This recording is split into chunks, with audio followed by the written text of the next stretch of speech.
47 years ago, humanity flung a tiny messenger into the void.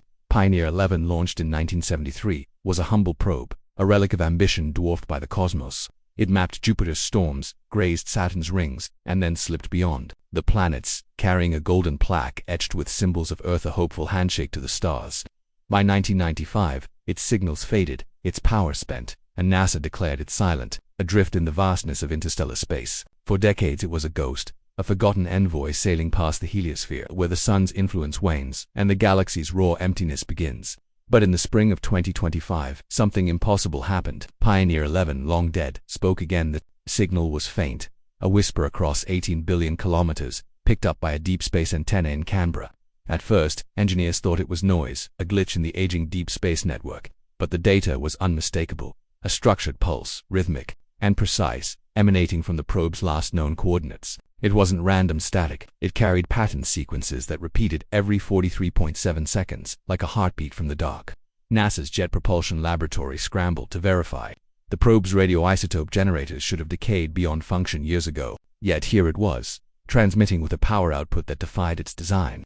The scientific community was electrified, but what followed turned excitement into unease. The data stream wasn't just a signal. It contained anomalies, bursts of high energy, particles, magnetic fluctuations, and something stranger, a modulation that, when processed, resembled a compressed data packet. It wasn't the telemetry Pioneer 11 was built to send. This was denser, layered, almost deliberate. Scientists decoded the first layer, expecting degraded sensor readings, but found something else, a map, not of stars or planets, but of a region. Beyond the heliopause, marked by a boundary, a vast curved perimeter stretching across light. The map wasn't static. It shifted, as if tracking movement, and at its center was a void, a region devoid of matter, radiation, or light, a perfect, unnatural absence. The probe's trajectory, long predicted to drift aimlessly, had changed. Data showed Pioneer 11 had adjusted its course not by thrusters, which had failed decades ago, but by an external force.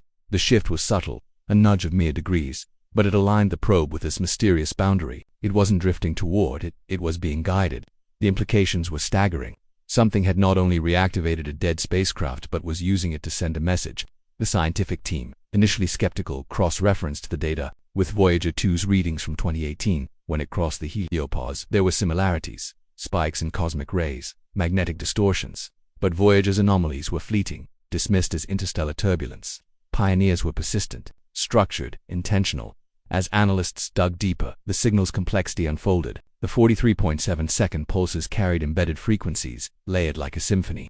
When translated into audio, they produced a low, resonant hum, punctuated by sharp, crystalline tones. It wasn't random noise.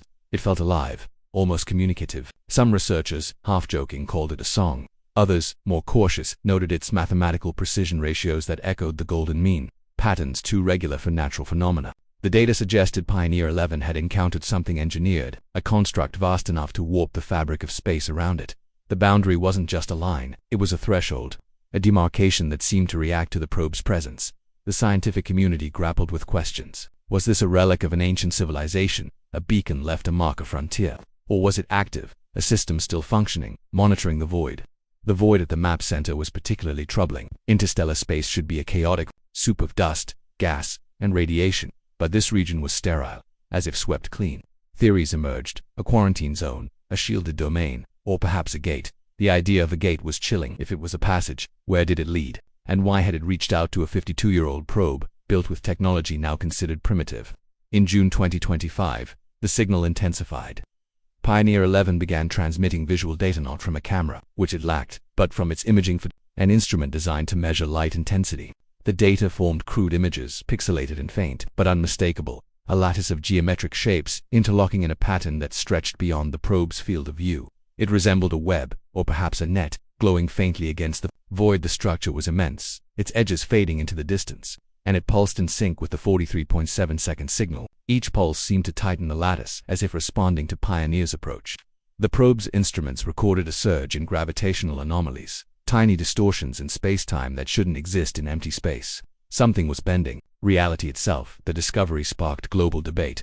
Confidential briefings leaked to the public, fueling speculation on X and beyond. Some called it proof of alien intelligence. Others warned of a cosmic trap.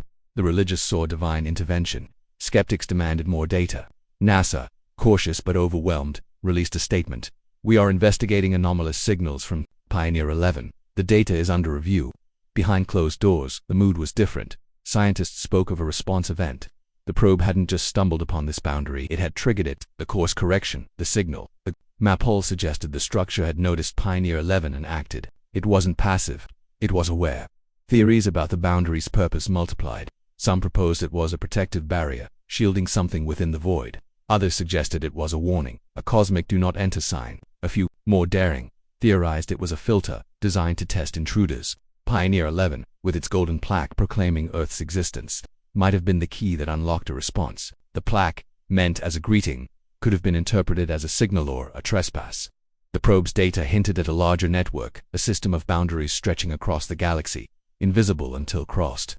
If true, humanity had just stepped onto a stage far larger than imagined. The signal's layered data revealed another layer in July 2025, a sequence that, when decoded, resembled a coordinate system. It didn't map to any known stars or galaxies but pointed inward, toward the void at the boundary center. The coordinates shifted with each transmission, as if tracking a moving target.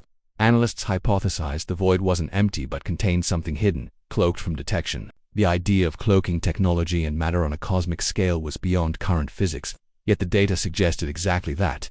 The boundary wasn't just a wall, it was a veil, concealing something that didn't want to be seen. Public reaction was a mix of awe and fear. Posts on X exploded with theories, ancient aliens, interdimensional beings, even time travelers. Scientists, meanwhile, faced a dilemma. Pioneer 11's power was fading again, its signal weakening as it moved closer to the boundary. Each transmission was a gamble, draining its dwindling reserves. Should they command the probe to retreat, assuming it could still respond, or let it continue, risking total loss but gaining more data?